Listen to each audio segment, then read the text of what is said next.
So, sir, who are you and what do you do? I am Simeon Quarrie. I'm founder of Vivida.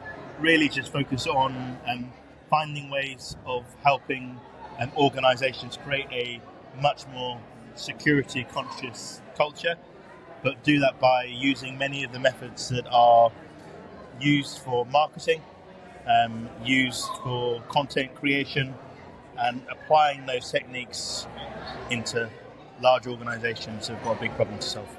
He also puts cookies in gravy, so Busted. I have that on video as well, so I've got video evidence. So look, Vivida, it's not a sales pitch, but let's tell people the mission, why, what exactly is the offering now?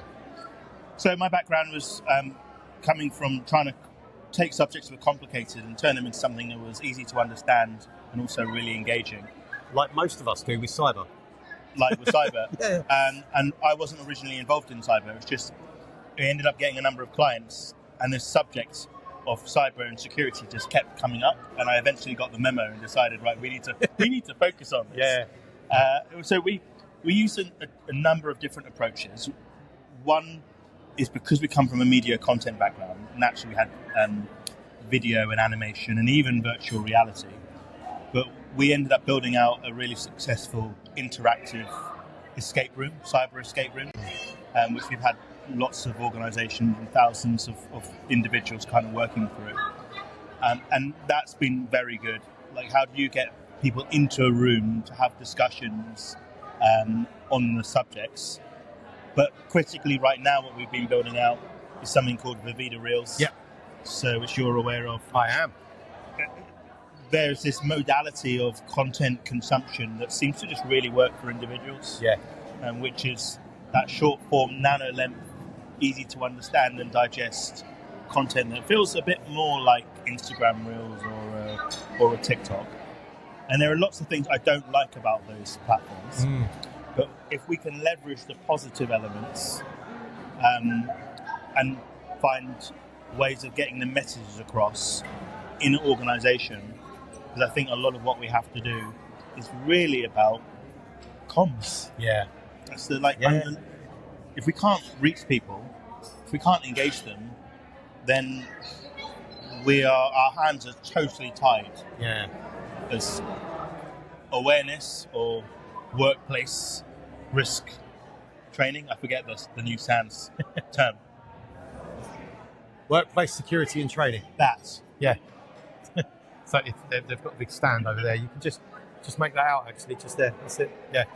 I spoke with someone earlier who was really talking about Gen Z and how do we engage with Gen Z, given that, traditional training methods might not be interesting or relatable to them. And that's exactly, I told her about Reels, because that's the approach, you're taking our message and putting it in a platform that they're familiar with. Yes. Which is really powerful. Yes. Which is really important. Yeah. I do think that's key. We've got a generational change. Yeah. A lot of training is based on this thing called a SCORM file. Right? Which is I think it's a 2001 technology.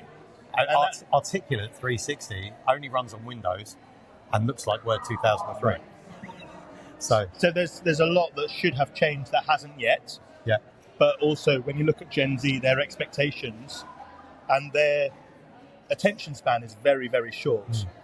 And that might have been led by Gen Z, but it now doesn't stop at Gen Z. Yeah. Because we are all guilty of wanting things in a much shorter time window, but also organizations have a lot less time available for their colleagues because we've got work to do. Yeah. As a vendor, why do you come to the SANS Summit? What's in it for you? So this is not a trick question, by the way. Our clients are here. Yeah. Also, we really care about the mission. And so there's nothing like being in a room with individuals who have got the burning problems. And we've all just got the same, we've just got the same mission. Yeah. I don't like the feeling of being a vendor in some ways. No. It's absolutely fine. Let's bring it, right? I get that's what we are, but in some ways, it just feels like we are all part of a community, but also a mission-led security force. Oh, that's better than community. Right? And all it is that we are trying to develop the tools. So if we were in physical policing, some of us might be providing the shields, the signage, the uniforms, the techniques for negotiation. Yeah. But you're all fighting the same cause. We're all fighting the same cause. enemy. Yeah. Yeah. And it's just that many of you are directly on the ground, and we have to help by providing the tools that are going to help you do the fantastic job that you need to do. Yeah.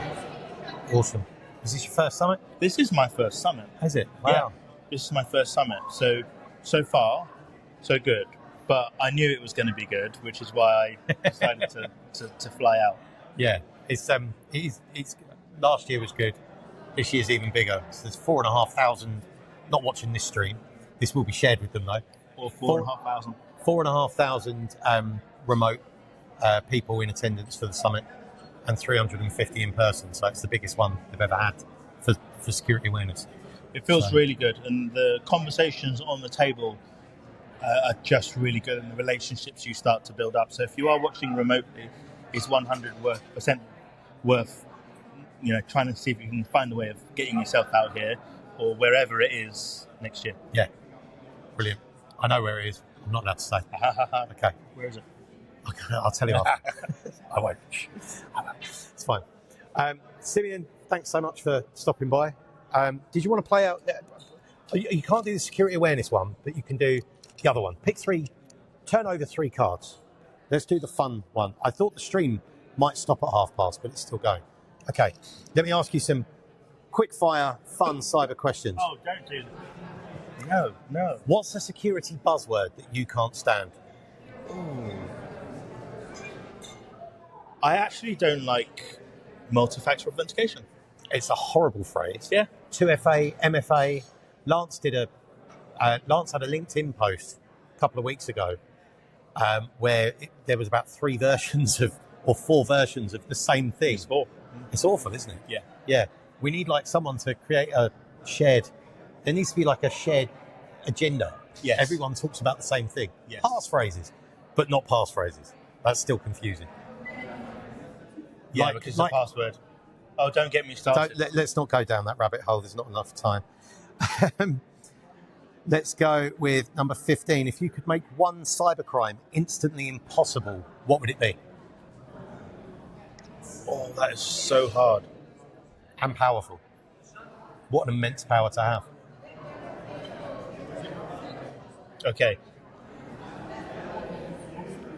I think as a business owner, the one that keeps me up at night is ransomware. Amazing. That's a really good answer. That's a really good, as a business, I love that relatability that you just put into that. Yeah, that's the one for me that is utterly terrifying.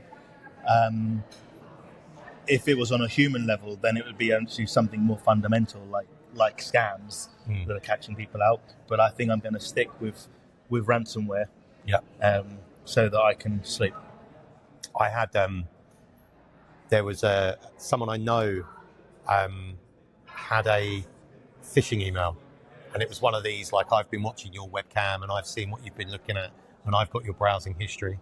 And he reached out to me knowing what I do, and he was like, "Look, I'm really worried. Can you?"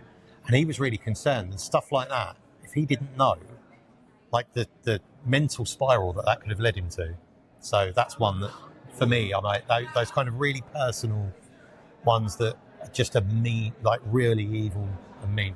There's so much bad stuff, isn't there? Let's go with the last one. What's the most underrated security tip that you know?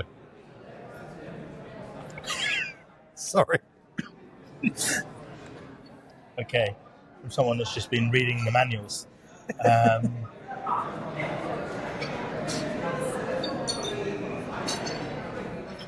Do you want me to give you another one?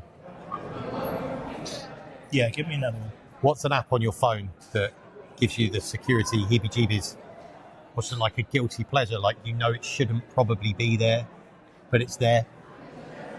Ooh, okay. I've got a few, but they're still there. is actually CapCut. Yeah, that's a really good Yeah, shout. it's CapCut because it's great for video content and editing, and we went for a period of using it a lot and do when necessary. But CapCut and captions and all of these, it's really easy to forget what's happening to the data and the information and what it's being used for.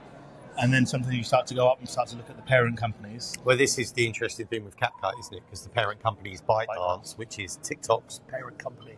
So they're part and parcel. The data is... And so we all focus on TikTok, but actually, if you're using CapCut, but in a workplace scenario, when it's our IP, for Vivida, we can make the decision about what we're happy with. Yeah. But if we're working with an organization, we have to be a lot more considerate, and it's just that you're not necessarily thinking about it.